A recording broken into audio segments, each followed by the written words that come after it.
Eh bien bonjour à tous messieurs dames, bienvenue sur cette nouvelle vidéo, j'espère que vous allez bien, c'est Fukio, aujourd'hui on se retrouve, on est le 25 octobre 2022, les marchés ont tous clôturé, nous avons un CAC 40 qui finit dans le vert à pratiquement plus de 2%, 1,94 à 6250 points.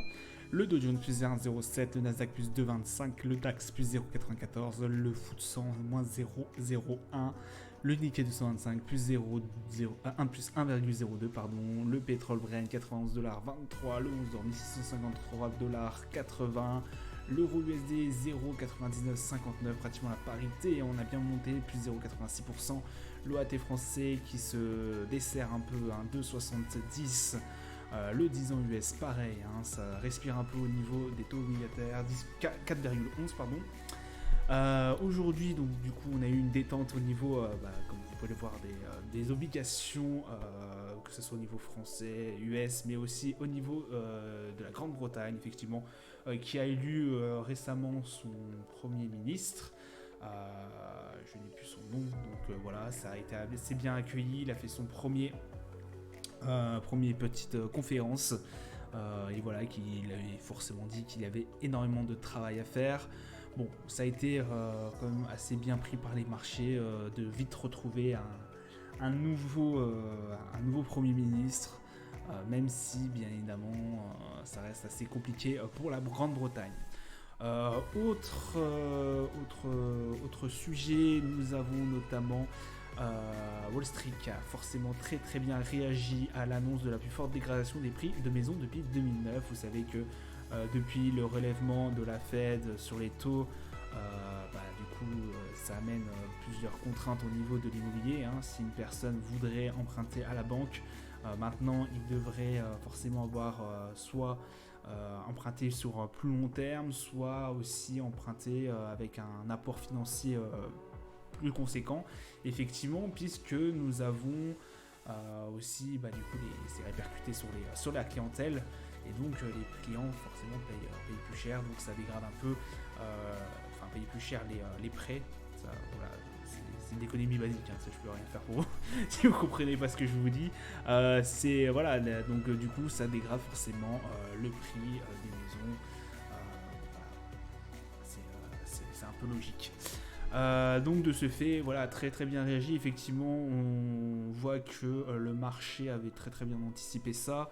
Il se pourrait effectivement que pour l'instant, ce qu'on nous annonce, c'est-à-dire que l'assouplissement au niveau de la Fed qui parlera, du coup, on parle plutôt de décembre, voilà, pourrait se mettre en place, et de ce fait là voilà, on aurait peut-être atteint le pic d'inflation selon certains économistes, et donc de ce coup là on serait en train de descendre, on espère qu'on est en train de descendre, mais bon voilà, il faut rester extrêmement prudent, comme d'habitude. Cette crise est peut-être bien plus profonde, et dans ce cas là ça nous amènerait à un chaos qui durerait pendant un certain temps.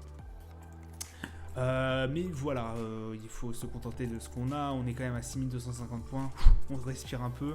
Beau rebond depuis pratiquement 2 semaines et quelques, heureusement. Et puis voilà, on reste assez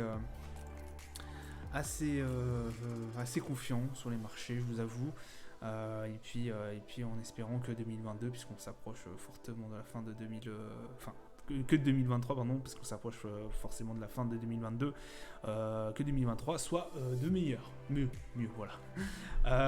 Il y a eu la tech aujourd'hui, des grosses, voilà, puisqu'on est assez tard dans la nuit, le Nasdaq qui attendait aussi les grosses entreprises.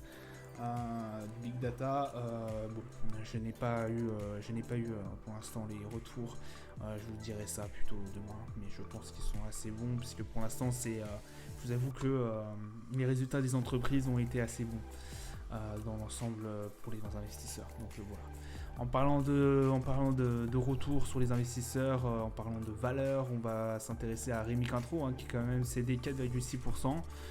Notamment le groupe de spiritueux haut de gamme prévoit un ralentissement de la croissance de ses ventes sur ses bénéfices, avec un retour à la normale en matière de consommation après 2 années exceptionnelles.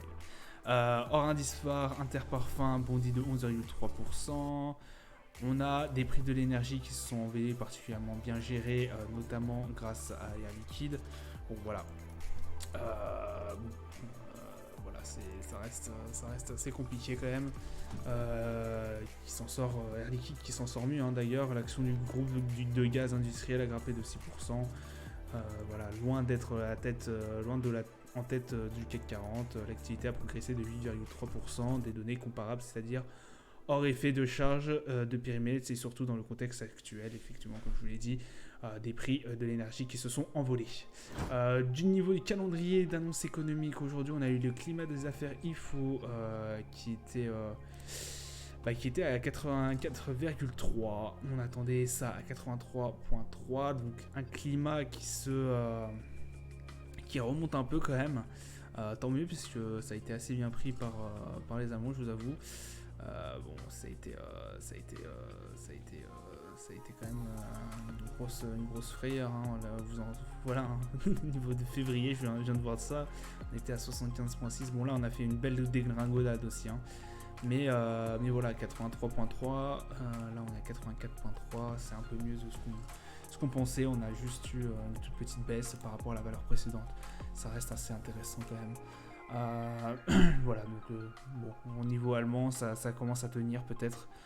On tient peut-être le bout de la fin, mais ça risque d'être compliqué pour cette fin d'année et pour l'année qui va suivre, début d'année prochaine. On a le taux d'inflation demain à 2h30 du matin au niveau de l'Australie et on aura... Tac. Ah non, c'est jeudi, pardon. Oui, pardon. Non, donc on aura la décision des taux d'intérêt au niveau du Canada, le rapport sur la politique monétaire. Donc ça, ce serait vraiment excellent à suivre. 16h aussi. Nouvelle vente de maison. Bon, bah ça aux US aussi à checker. Pardon. On sait que maintenant, avec les chiffres qu'on a eu, c'est en berne. Et puis voilà. Et puis voilà, comment ça se fait que là, j'ai le 26 aussi. Ouais, d'accord. Ok. Bon, bah voilà, ça sera tout. Au niveau du marché, on a quand même un Nasdaq qui est aux alentours des 11 000 et quelques points, 11 146 points. Donc voilà, ça fait une belle descente quand même. Ouais, ça fait quand même une assez belle descente. On a fait une bonne montée, mais là voilà, cette barre des 11 461 points, on n'arrive pas à la franchir. C'est très compliqué pour nous. On espère avec le temps que ça marchera un peu mieux. Au niveau du Dow Jones, c'est pareil, on a fait une belle descente. Alors je pense que ça c'est dû notamment aux grosses entreprises qui ont publié leurs chiffres. Alors peut-être qu'ils ne sont pas très bons, je n'ai pas checké, je suis vraiment désolé. 31 797 points à l'heure actuelle. Pareil, c'est en train de monter en flèche aussi. Bon, on va voir ce que ça va donner par la suite. Mais là, ouais, on a des beaux rebonds. Vraiment super. Super intéressant.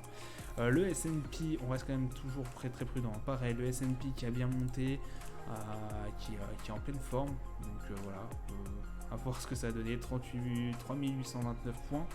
Le Brent de la mer du Nord, 93,60$. On est toujours entre les 95 et les 90. Et le DAX, qu'on est à tout petit peu dépassé, mais on est redescendu ce soir. 13 000 points, on a du mal à dépasser ces 13 000, cette barre des 13 000 points.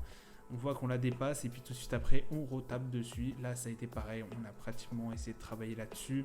Et hop, c'est reparti par la baisse. Est-ce que là, ça va durer? À peu près comme tous les autres indices, c'est à voir avec les prochaines valeurs et aussi les prochains résultats d'entreprise qui vont pas tarder à s'arrêter d'ailleurs. Je crois qu'il nous reste que Meta et quelques grosses entreprises, mais ça reste assez partiel. On a quand même, la plupart de nos entreprises ont sorti leurs chiffres déjà. Au niveau du CAC 40, 6265 points, on a clôturé vraiment en très nette hausse, à voir avec le gap qu'on aura demain. Mine de rien, pardon, je me suis foiré. Mine de rien, on se balade toujours entre la barre des 6003 et la barre des 6000. On a une grosse barre à 6003. Là, on avait essayé de la travailler en la cassant par le haut, ça n'avait pas marché.